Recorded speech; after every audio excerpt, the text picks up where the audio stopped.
it's working. So we should see. Okay. Oh, Yeah, I see it. we're It looks like we're live. live. Yes. Yes, we did it.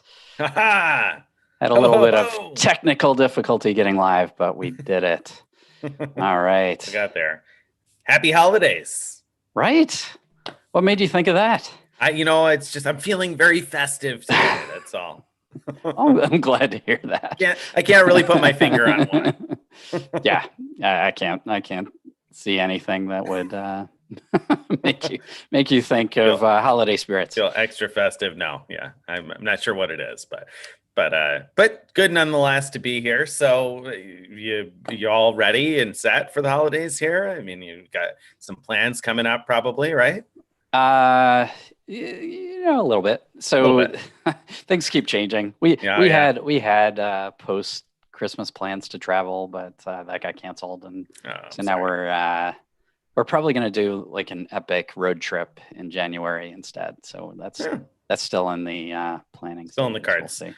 Yeah. Well, I mean, you have the right you? cards for it because you have the platinum card with the 10x on gas. So an epic road, like if there was ever a time for an epic road trip, it's during the next 6 months, right? That's a really good point. Plus, I have all these expiring free night certificates.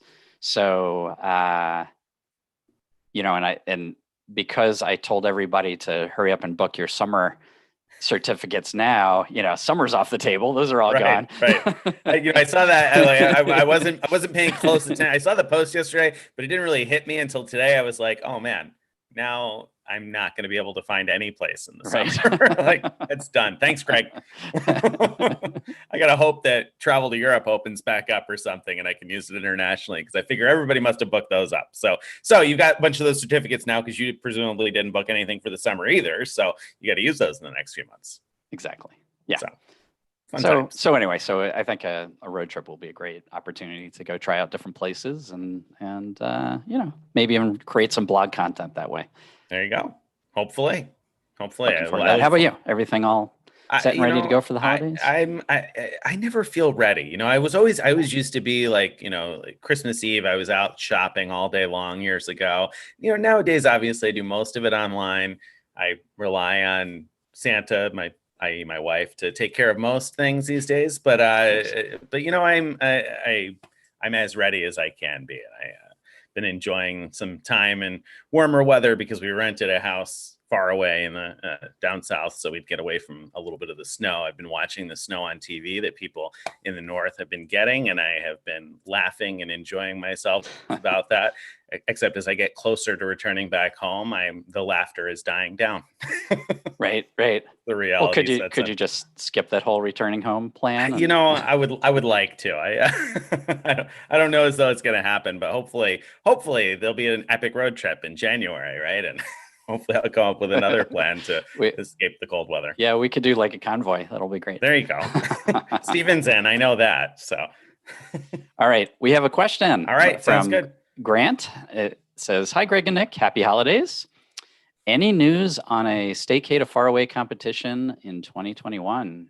My money is on Carrie to repeat." Uh-oh. Well, no news. You know about as much about it as I do at this point, Grant. Well, I shouldn't. Maybe that's not true. We had some really good ideas last year for things that we were hoping to do before, obviously, COVID changed everything. So hopefully, if life returns to normal, we'll get a chance to do some of those things. But otherwise, I don't know what the challenge for 2021 will have in store for us. But I can almost guarantee we're going to do something, right? I mean, oh yeah, we will have to do something. I would love for it to be another actual travel one. So that probably means another October, right? October or November challenge. So yeah. Hopefully, fingers crossed. That would be fun. I mean, last time around, it was just before the Chicago seminars in October, right? So maybe it'll work out to be something like that again. Maybe we can, finish and meet up in Chicago, or who knows? I mean, I guess a lot depends on how these next few months go. It's kind of hard to predict travel in any shape or form. Exactly. I wouldn't expect any announcements from us until most countries at least have opened up to travel from the US. So it's going to be a while. Yeah. On the back burner at the moment. All right. So Alex asks us next, I believe. My wife's Amex Business Platinum annual fee is due. So the Business Platinum has a $595 annual fee. They offer an appreciation credit of $200 after payment, but I can't see benefits for this coming year. Thoughts and happy holidays. Thank you for the happy holidays. So they're offering a $200 credit apparently as a retention credit. So the fee is $595. They're willing to give $200 back. So that means it would still cost $395 to keep the Business Platinum. Is the Business Platinum worth it at $395 in the current environment? What do you think? I mean, if Alex is able to easily get the $200 per year credit, then, assuming that he's already, or his wife has already used up the 2020 credit, they still should be able to get the 2021 and 2022 to get a total of $400 back for $395. I mean, I wouldn't do that if that was the only benefit, but if you think of that as like paying back the annual fee, then you've got the Dell credits on top of that. So now you got some free tech. And the other thing is, they flooded us with all kinds of extra credits this year.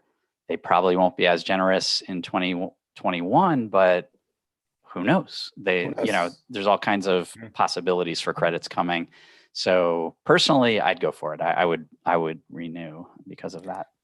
I would roll the dice and renew also for the same reason. I think, like you said, it's hard to imagine them being more generous in 2021, but it's also hard to imagine them not doing something after these last few months, people getting used to a number of these extra credits and really travel not back to normal yet. So yeah, I mean, at the very minimum, you've got the $200 in airline fee credits and the $200 in Dell credits, right? So it's $400 that I don't know how much you value. It depends on how easily you're able to use them.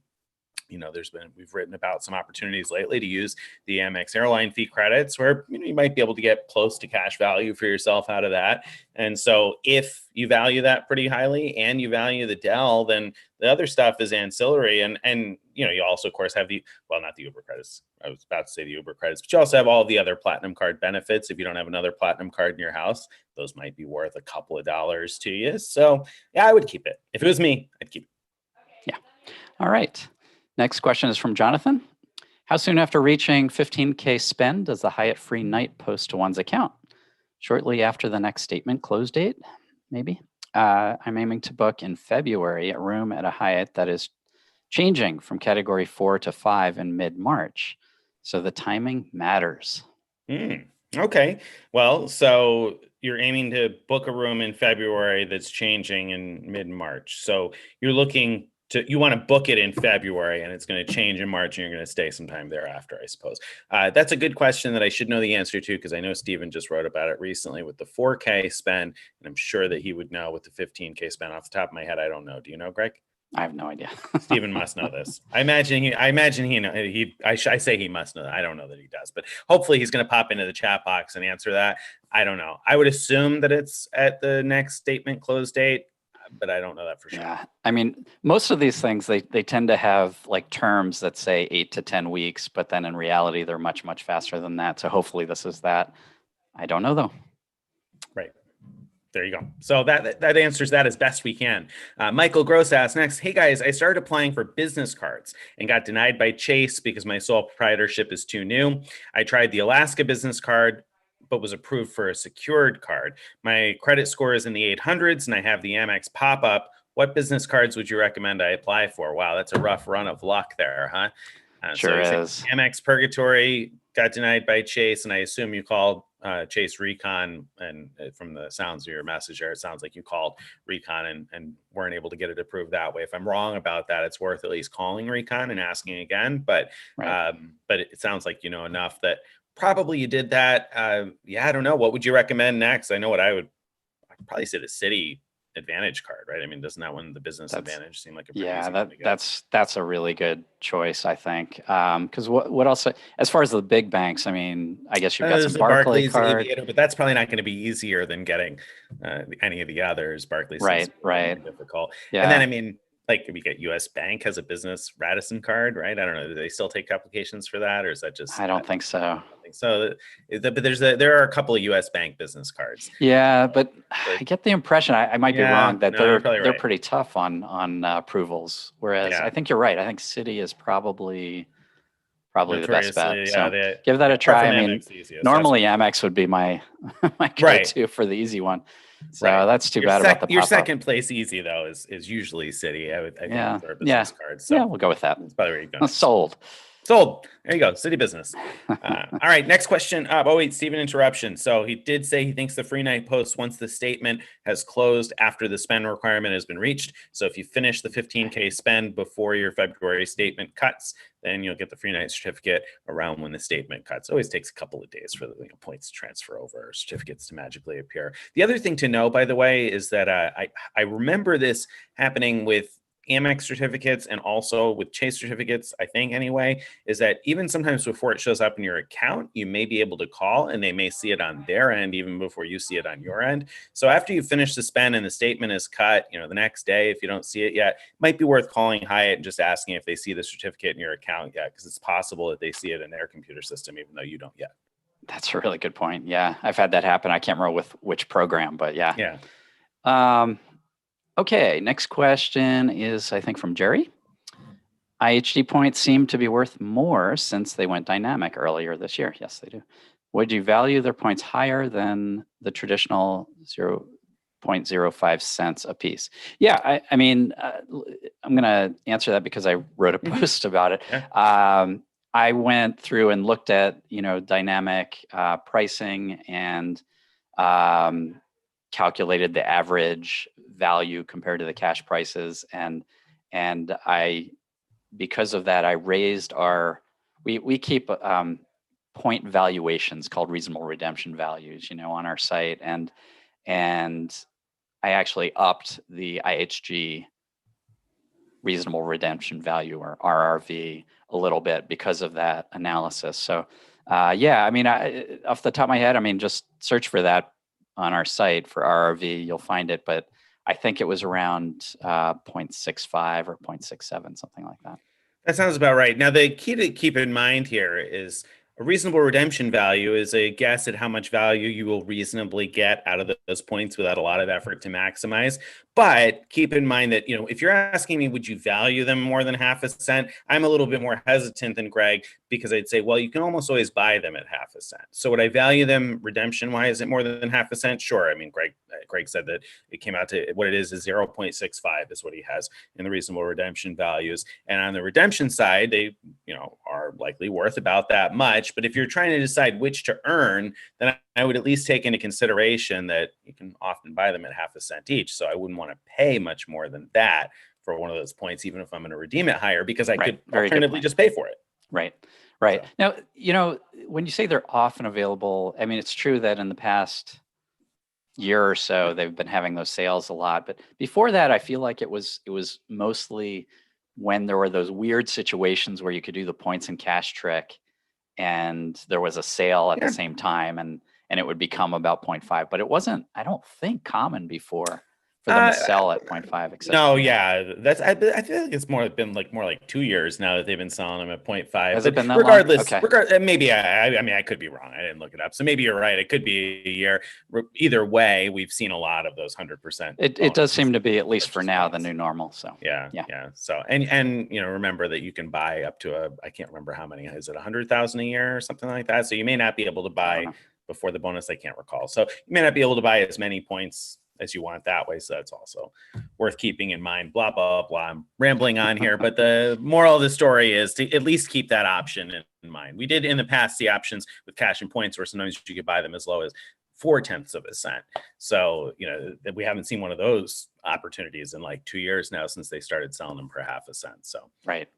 Another thing just to say about that whole topic is that, at least for now, it's made the 40K capped certificates less of a bummer, because when they first capped them at 40K, it was terrible because every place I wanted to go was priced above 40K standard. And, but now almost every place we've looked at least sometimes is less than is 40K or less. So you could use the free night certs, which is great. Don't know whether that'll stay post pandemic like that, but at least for now, that's great.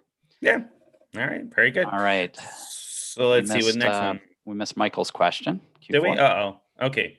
No, we didn't. Started playing for business cards. We talked about the business cards. Right. So I was just we're on Eddie, reading.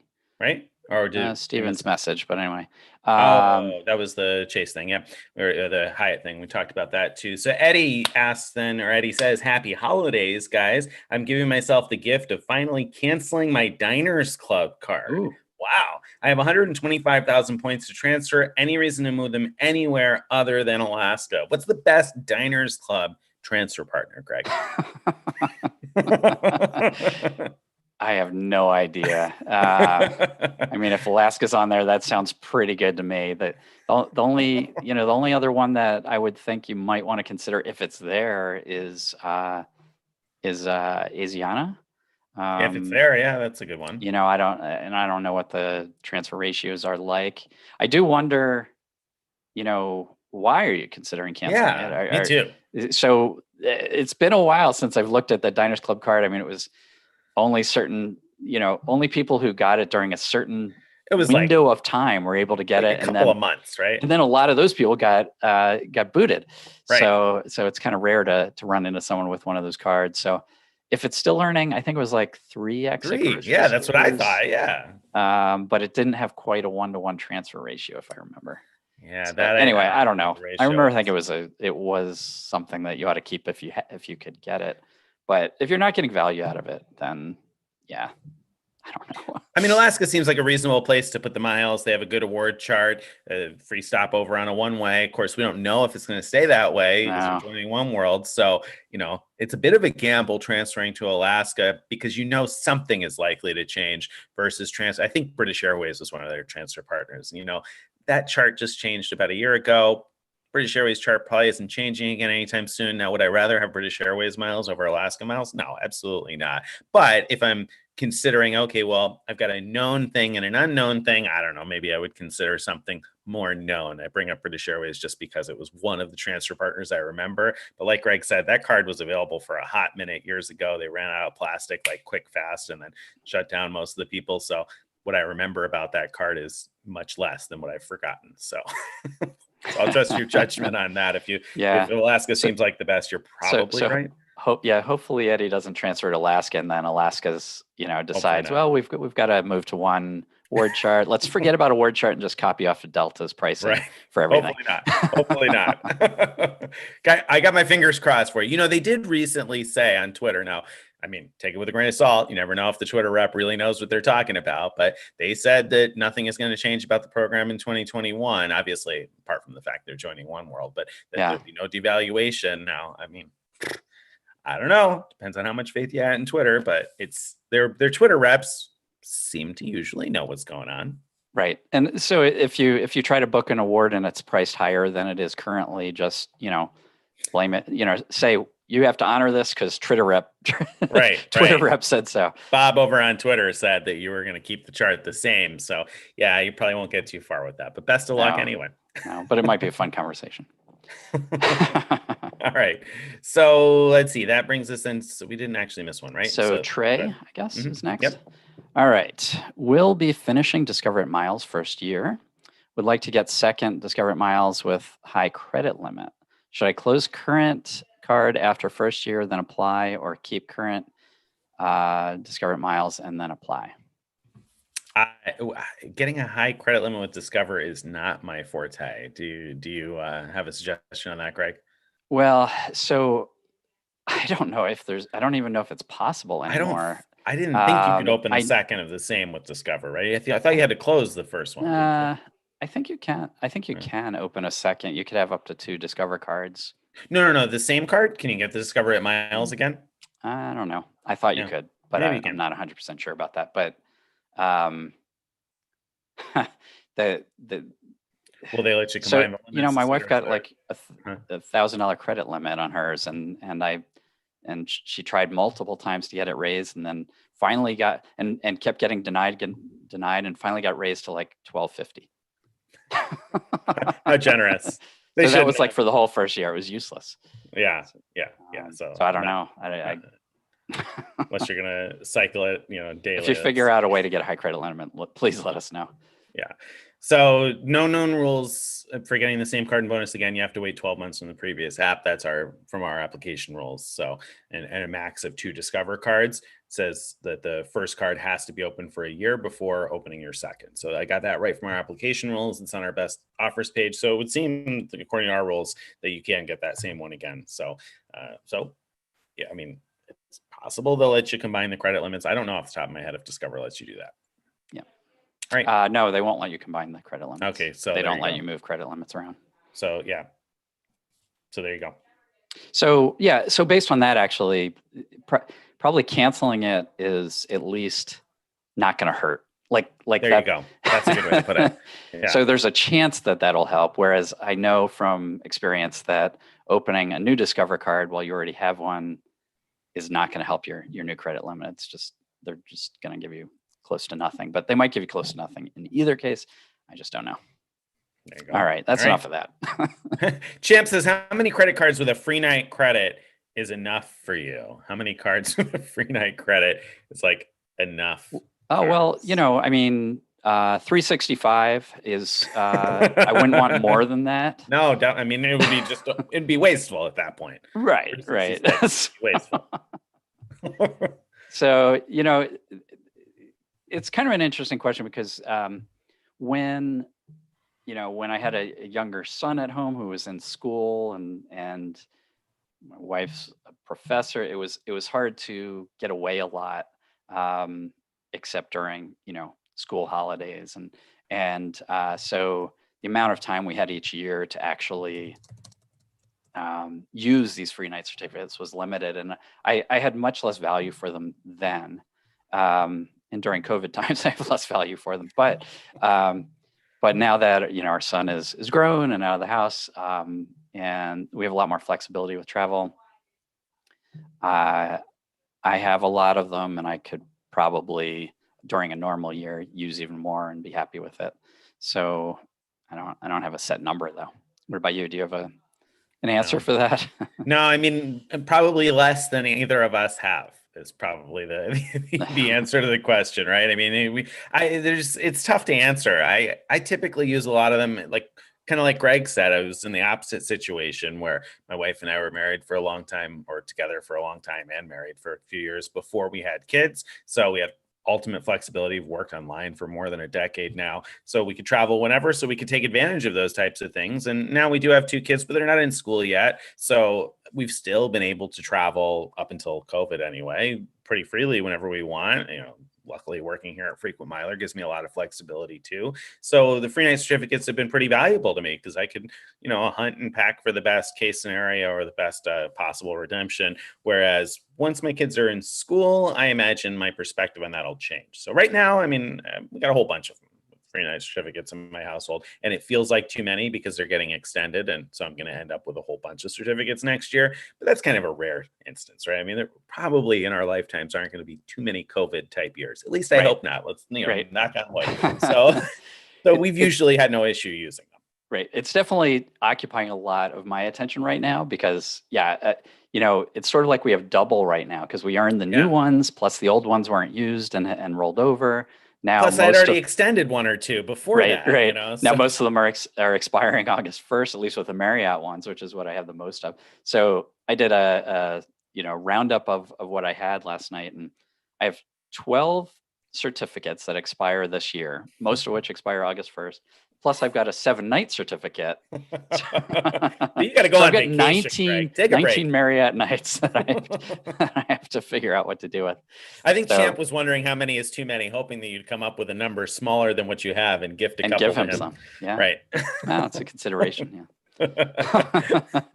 There you go. That'll be the prize for winning the next 40K competition. It'll be like a 35K free night cert that expires in a week. That sounds perfect. All right. So next question up. Go ahead. Yeah. Okay. Kobe, looking at a Saver award to Europe using United Miles. The first leg is in economy, but the long haul route is in business. Can I upgrade the first leg to business at some point after the fact, or am I stuck? Not stuck. You can waitlist it, but getting an agent who knows how to waitlist it is a whole nother thing. But if you Google, we don't have a post about this to my knowledge, but if you Google, a United waitlisted award, you'll find a post or two about it. I know Live and Let's Fly has written about it before. I'm sure 1 Mile at a Time probably has. You can waitlist that first segment, but that's what you're going to want to do in advance, because theoretically, because you paid the business class price, you should clear the waitlist before somebody using like an elite upgrade or that sort of thing. But you need to get your name on the list in order to be able to get that. You're not going to automatically get upgraded to business class, and don't wait until you see an award seat pop up, because that may be too late already. At that point, somebody else may snag it. So I would definitely recommend calling and first Googling and finding out how to waitlist that cabin on the first leg. Do you know any more than I just? Right. Well, I remember Dan's Deals wrote a few times like sort of lengthy explanations of how to do this, and so I would look there. There you go. I would also keep looking for the overall award to see if the whole thing could be booked in business, because now United has free award changes.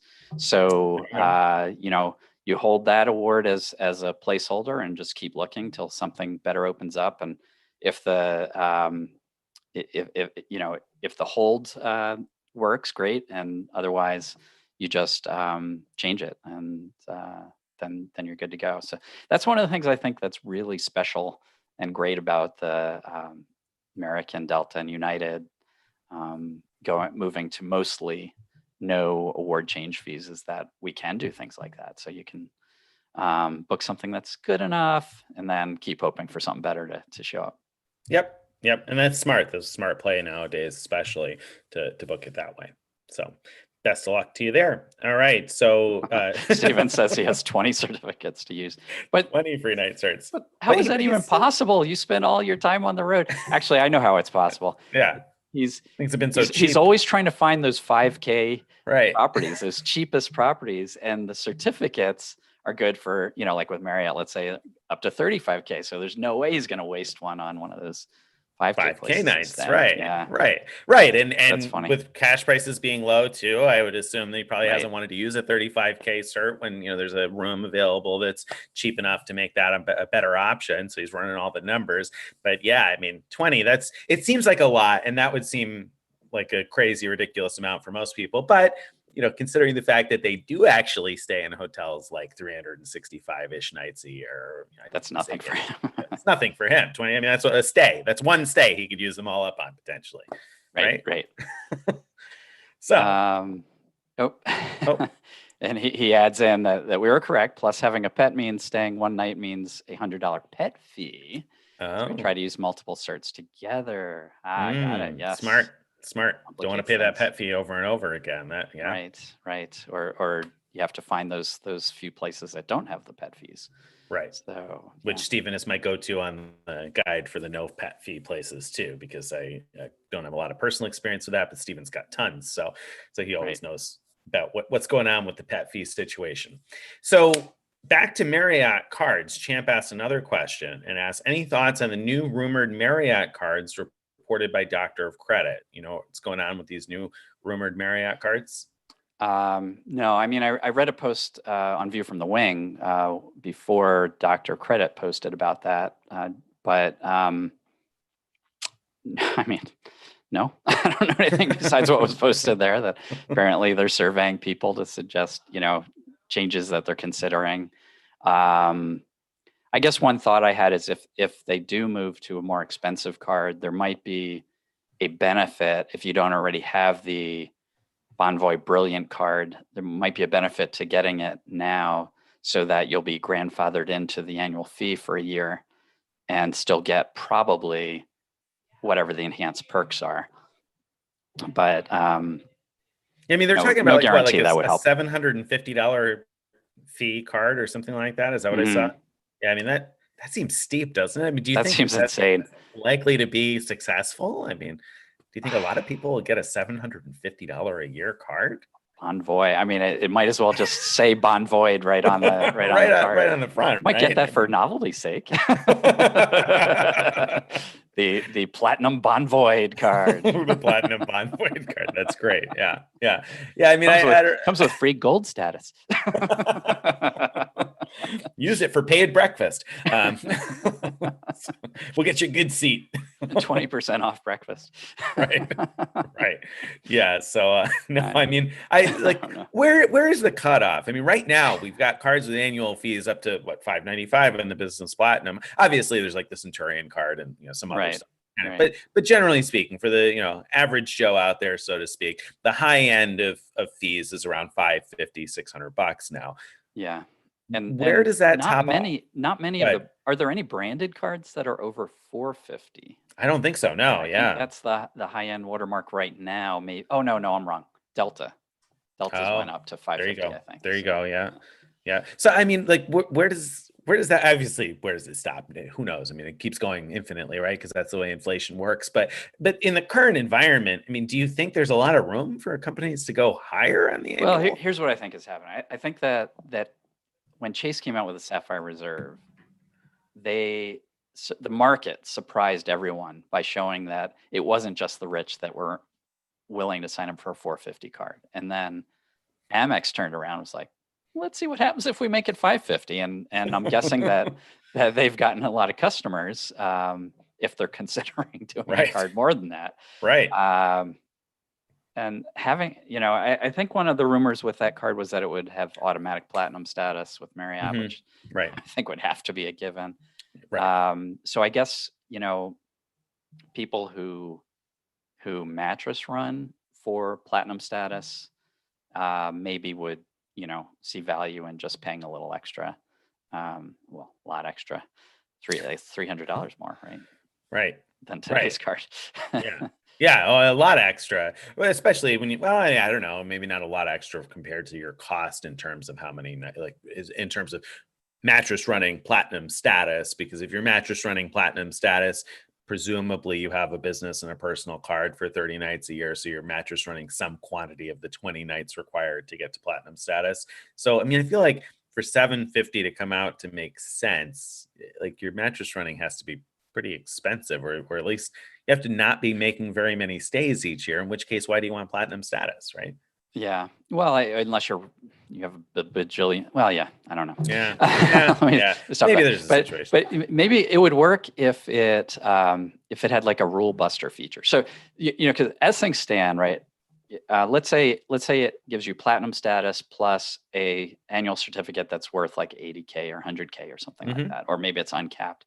So that means you have platinum status and you get to finally book that Ritz-Carlton that you've been dreaming about. And then you go in there and no free breakfast, no upgrades for you, because Ritz has special rules. So if this card had a rule buster and it's like, make the program work the way it's supposed to card.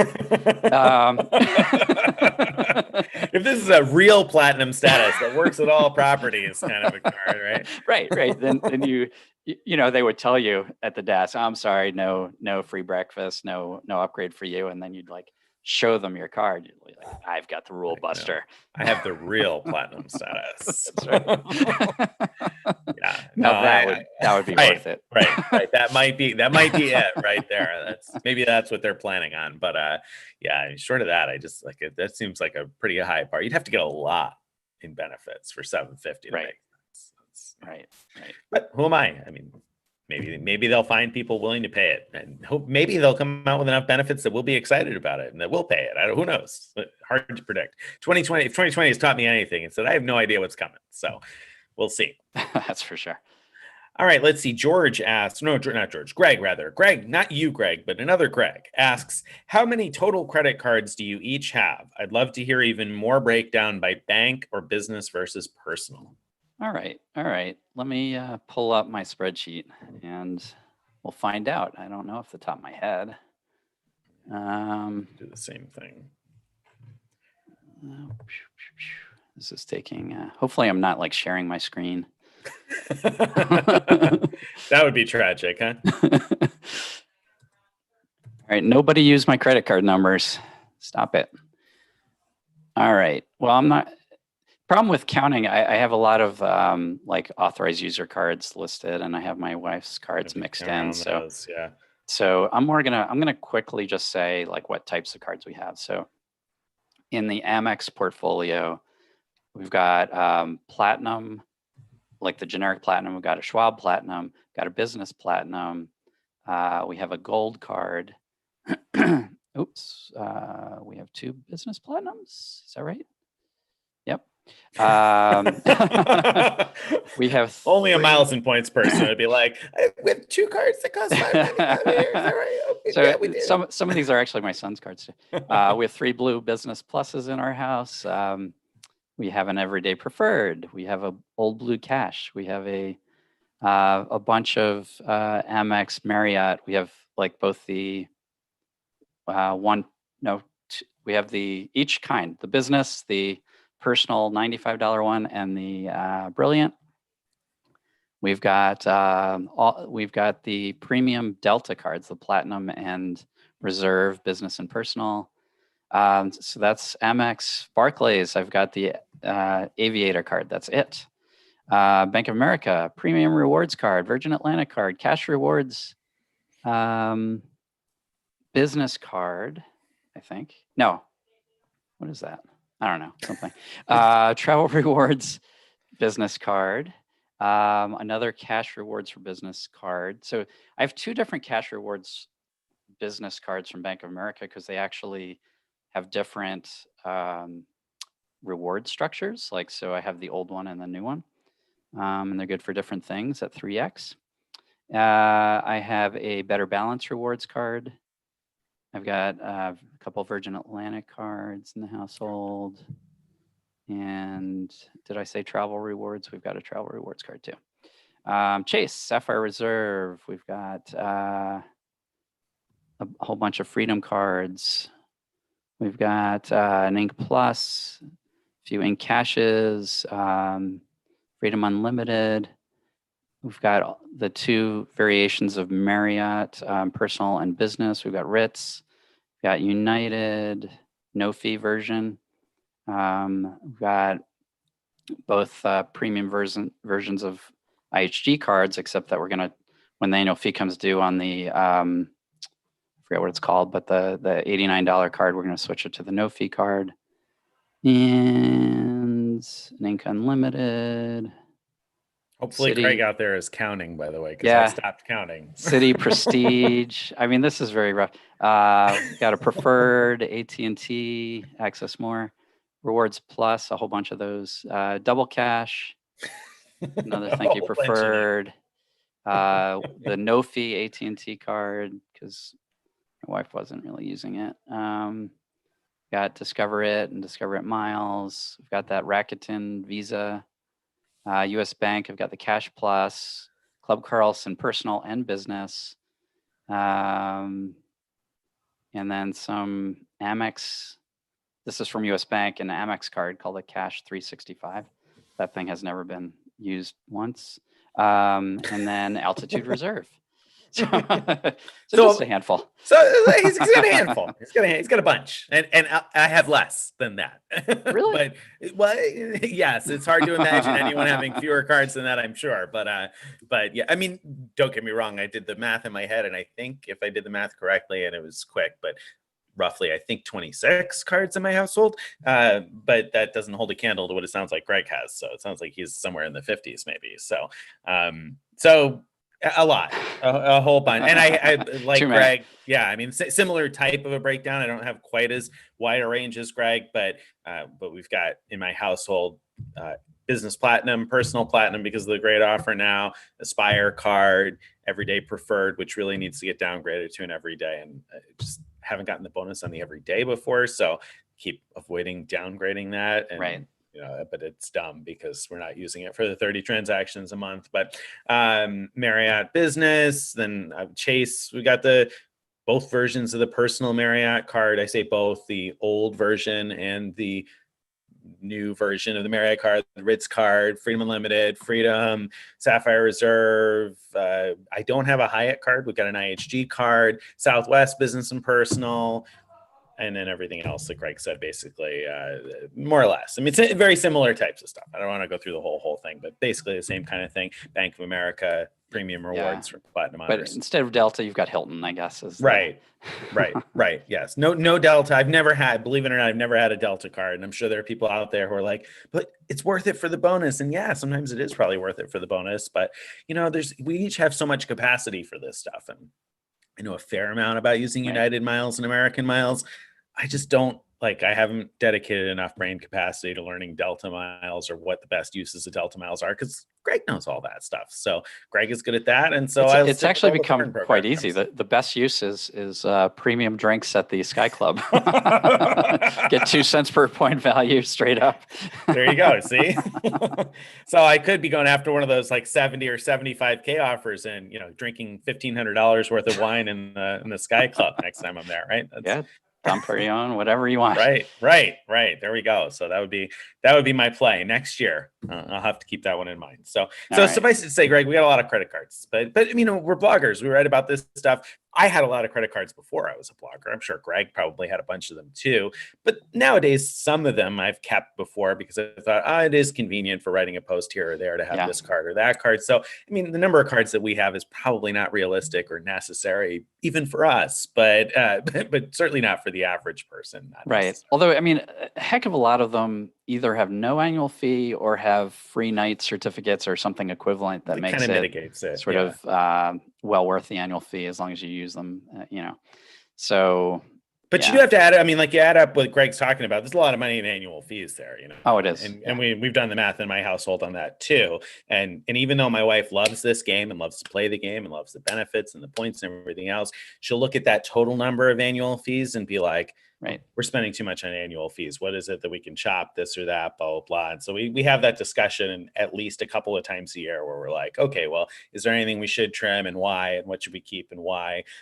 Trying to keep in perspective that, it's not a small number that we're paying in annual fees. Got to make sure we're getting more value than that. Right. And then presumably you call to tell the bank you want to cancel, and then you're offered a retention offer and you don't actually cancel, right? Right. And that's mostly been the case. This year, unfortunately, Barclays didn't give anything on the Aviator card. And so that finally got chopped. And then, wouldn't you know it, 2 months later, they sent out all those awesome spending offers that other people got for 60,000 miles for 3K spend.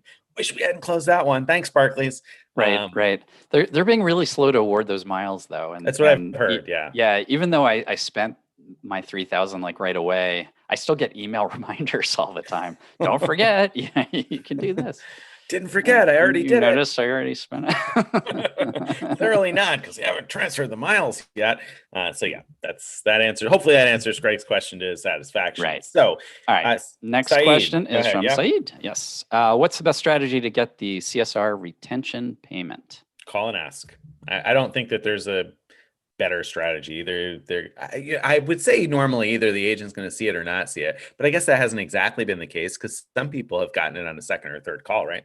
Yeah, they have. The only strategy thing I can remember is to call during business hours, and that seems to help. But besides that, no, I don't know. I called the number that's on the back of the Ritz-Carlton card because people have told me that they always answer right away.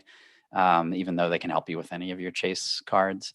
And I actually, the screenshot in my post about those offers from Chase actually shows the phone number that I dialed. So you could, if you don't have the Ritz card, you could just dial that number that's on the screen on that post. But yeah. Don't have, and on the flip side, I called the number on the back of my Ritz card because I don't have a Sapphire Reserve. I have a Ritz card, and I just got a flat out no. But I only called once so far, and I keep saying I'm going to call again. So hopefully this afternoon I'll make a little bit of time to give them another shot there. The thing is, I think most people have just said, I'm wondering if there are any courtesy credits, I think was maybe the right terminology that people have started using, because I don't think you really have to threaten to cancel and just ask for a courtesy credit. I know somebody was like, no, there's no retention offer. And then, they said, well, what about it? Was it you? He said, what about a courtesy credit? Well, there was certainly nothing in my conversation. it seemed to just distract from the call to ask about retention. Like to tell them, I'm thinking of canceling or in it, whatever. That just that just got into a long conversation that we didn't need. Whereas when I finally just said, oh, a friend of mine, was offered $150, the guy's like, oh, I can do that for you. And then I said, you were like, all right, how about we do it? Could you look at my other Chase cards? And they marched down, and that's how I got to around $600 in credits across those cards, which was pretty sweet. Which is why I need to call again, because hey, I would take their $600 too if they're handing it out, and they handed it out to lots and lots of readers. But if you're sad, Said, because you've called and been turned down, let me at least lift your spirits a little bit and tell you that both my wife and I got shut down on that. Neither one of us got anything. So got to try again, like I said, but I'm not very hopeful that it's going to happen yet. I guess my annual fee isn't going to come due on the Ritz card for a bit yet. That didn't seem to matter for most people, but no. I had already paid mine like a few months back, and so yeah. Better luck to us. Let's hope for the best, Said. Here's to us. Have a swig of my coffee for us. Hopefully there something better. All right, hard stuff. Mm-hmm. I've got a question for you before we go on to Larry's question. All right. So you just published a post about the checklist of things to do before the end of the year. Where are you on that checklist? Have you done all your airline fee credits and Dell credits and mostly, but no, actually writing the post reminded me that I still have $100 or so in Dell credit to use that I had totally forgotten about and meant to use like over Black Friday or Cyber Monday or something when the portal payouts were all up, and we probably wrote a bunch of posts when they increased, and then I just didn't actually use it. So I've got about $100 left to use there. I got $200 on the business platinum yet to use. And there's a couple other, I haven't used the Uber Eats credit this month, and I kind of hope to be able to do that. So there's a couple of small ones, but big ones, that's it. I've used most of the big airline incidental credits, so I'm pretty good on that. Actually, also, I wasn't sure, I couldn't remember. I always use the Ritz credit each year. I've been using the Ritz credit just naturally because I travel and happen to run into situations where I have to pay for bags or whatever else. This year's the first year that I haven't naturally run into uses for it. And I had kind of forgotten about it because we wrote back in the summer that they were rumored to, probably be offering credits for grocery and restaurant spend, but they hadn't started it yet. And then like a couple of months later, we found out, oh yes, they are offering credits for restaurant and grocery spend retroactive for a couple of months. And I was like, oh, I got to call in and get some credits, credited or some purchases credited, and kept dragging my feet on it and kind of forgot all about it. And then just like a week ago, I was like, I don't know. Do I still have credit left to use on that card? I can't. I had to call and ask because there's no way to see it online with the Ritz card. And sure enough, I had like $180, and I was like, okay, well, I guess we got to get spent in here. So I, put a restaurant charge on that last week, and I intend to get to the grocery store and make some purchases at the grocery store to complete that. But so yeah, those are the things that I still have to do. Oh, and I also need to transfer points from my wife's Marriott account to mine, because with all the spending promos this year, she's got more than 100,000 Marriott points. Oh, nice. We don't need the points in her account. We need them in my account because I have the status. And so, want to move them over.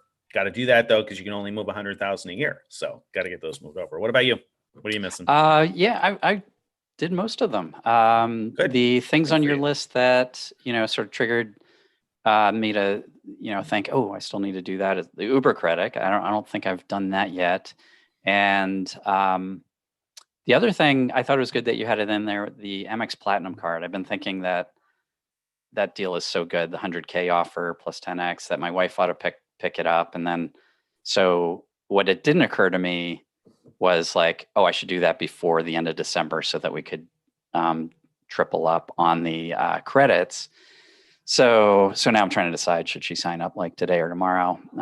That's funny. I was thinking the same thing because so we talked about this before on the podcast a while back. We talked about should two people in two-player mode, should they both get the platinum card because of this great offer, right? And your thought at the time was no, because you're not going to both max out all the spend, right? Probably. Right. But you're changing your mind on that now, and I am too. So, but why? Why are you changing your mind? Why are you thinking about changing your mind? Right. Mainly because the, just 100K offer, an easy 100K offer is very rare, and it's so easy to get. Plus with all the credits you get back, it's, it's a great deal, even if you don't use the 10X. I mean, by doing it, if I, manage to juggle things correctly, it means I extend the 10X for a couple more months, basically. Mm-hmm.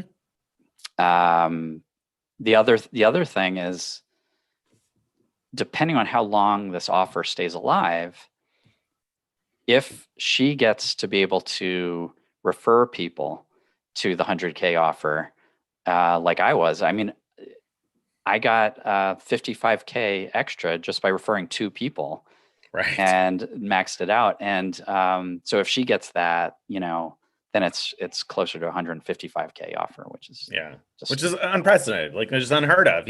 And that was my same thought process on it. I was like, you know what, I know I can hit the 5K minimum spend for 100,000, and ordinarily that's the offer that everybody's waiting for on the platinum card, right? Exactly. I mean, that's the one. You're like, okay, you always get onto that card match tool, and you hope to get it, and you get nothing. And you don't, and you're like, oh man, right? Exactly. So here you have that offer that you've been waiting for years, and it also comes with this 10X. And even if you don't max it out, you're going to get something out of it. So it's even more than what you would normally get. Right. And the timing, I mean, like if that offer happened in July, it would be less interesting than in December, because in December, like we said, it was in the post today, you can triple up on credits and end up with like more than $1,000 worth of total credits, some of which you may not value at face value, but probably at least the $550 worth of credits in the first year in cash value to you before you even have to pay another annual fee. So the timing on that, I mean, especially with that 100K offer, is pretty good. And if you're able to get the 30K bonus for referrals there that taps you out with 2, I mean, that's pretty terrific. Right. My wife had opened the new platinum and didn't get that 30K. So now I'm thinking about opening it too. Yeah. And, people have asked me about like, what can they do to try to get it? And all I can say is just keep checking, because I definitely did not have the 30K referral deal at first. And I was so surprised when I got on the other day and found I did have it. So just keep trying. Again this morning. So keep checking. Yeah. Yep. All right. Question from Larry. On your recommendation, I'm doing a Hyatt mattress run with January checkout, but Hyatt breaks it up into consecutive 10-day stays. So they're crediting nights in 2020, trusting they'll combine at January checkout. Wait, I lost. Okay, so it looks like there should be more from Larry. Right, it seems to be missing something on Larry's question, but anyway, Steven says. I think okay. Steven says he had a 21-night award stay earlier this year, which was broken into 10 nights, into 10 night plus 10 night plus a 1-night increment, and he says these posted to his account as 3 separate stays. So I assume that would happen to Larry as well, which means they won't combine the entire length to give all credits into 2021. So that's interesting, because that goes against what we were kind of promised from Hyatt, but of course Hyatt could have gotten it wrong. I was under the impression that, so let me back up a little bit. A lot of people probably have no idea what we're talking about, but for some reason Hyatt has a limitation in their system that you can't book an award stay longer than 10 nights directly. So you have to like go through a Hyatt call center or Twitter to ask them to book a longer stay and make it all like one stay. And it will look like it's 3 stays the way it's booked. I was promised you'd still just have one checkout date at the end and get all the credits then. I don't know. I mean, I don't know any way to fix that other than change your plans and book, book in. If you book your stays for later, for like all in January, for example, then it won't matter when the checkouts are. Right. That really stinks to get that data point from Steven on this, because that like Greg said, I mean, we had checked and rechecked and double checked and quadruple checked, and the person we've been dealing with from Hyatt seems to know what's going on and seems to at least go double check the answers to questions rather than just make up answers. So I have been under the understanding that would count as one single stay and all in 2021. Now, the key to that, just to reiterate here, is that affects award stays. Paid stays work differently. So there's an award stay issue. If you got a paid stay that ends in January, by all accounts, that's going to entirely post in January. for double credit. It's the award stay that we have a question mark with now with that extra data there. But yeah, I sure hope that it posts as one. And I'm probably not the only person saying that. I'm sure there are a lot of other people out there with a similar mattress run booked. So yeah, when people ask similar questions in one of my posts, I suggested actually calling the hotel and seeing what the checkout date was for your stay. Because if they saw it as 3 separate checkout dates, then you're in trouble. But if they see it as just one, I don't know. I mean, it seems to me likely that it would just post once. But yeah. And Steven says, hold on, I might be wrong. Oh, okay. All right. Well, that would be good to hear that he was wrong. Not that he says there were 3 point redemptions, but there's one entry for the 21-day stay with points earned from room charges. So maybe it did get combined. It doesn't show how many elite nights in your activity list. Yeah, it doesn't. So I can't see if it was 10 plus 7 plus 1 or 21. Okay, so that makes me feel much better. That seems to jive more with what we've been told. Everything we just said. Forget it all. Larry, you're fine. It's going to work. Larry, it's going to work. I before Steven said anything, there was no doubt in my mind. I would have answered that question and said, they're all going to count in January. Don't worry. We've been over this 90 million times. But Steven, you made us nervous, buddy. Right. Well, actually, I still stand by I would ask the hotel before checking in, do you see it as a single checkout? And as long as they see it that way, I think you're good. But if whoever booked it for you sort of messed up and booked it as 3 separate stays, then you're in trouble. Yeah. And you definitely should never count on somebody else to do something correctly. I would always double check their work. So that's, when you're dealing with customer service. Want to ask the one last question? Okay. Yeah. So Grant asks, do you have any 2021 resolutions to be a better travel hacker? Anything you want to improve on next year? Do you have any goals, Craig, for 2021?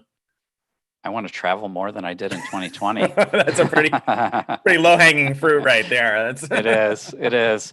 You know how, like, I don't know if you have 2020 has set the bar down here. Google Maps, like, they send me a email each month showing like where you've been. And it was so depressing. And I think it was April getting one that was like, you've been like down at the corner back twice. So I don't want my Google summaries to look like that anymore. I want to see other countries on there. Right. Yeah. Right. My goal is not to post memories on Facebook, but rather to post new stuff on Facebook. Right. That's I don't think I have a particular travel hacking goal. I know that there are some people through the pandemic that have kind of come to these point total goals. Say, I want 1 million of these kinds of points or 10 million of those kinds of points or whatever it might be. And I don't have a goal like that in mind. I don't know if I should, but I don't. I just intend to continue collecting as many points as I can until we get to a point where I can use them. So my goal is like Greg to hopefully travel some more, to learn a little bit more about the things that I don't know about. I guess that's always the goal each year, is to learn about whatever programs I don't know about already, or types of travel I don't know about already, because that's kind of where the fun is in some of this stuff. All right. So I just came up with one. My goal is to find a travel hack that's better than your Turkish miles to Hawaii. There you go. And I'm excited because when you find that, it's going to be pretty hot. So I look forward to that. Saving us all some points and miles. All right. Well, we're out of time. Yeah, I think that's it. Thanks, everyone. It was great chatting with you, and happy holidays. Happy holidays. Enjoy your time. And we'll see you. I think our next one's in the new year. So that's right. See you next year. It's got to be better. It will be.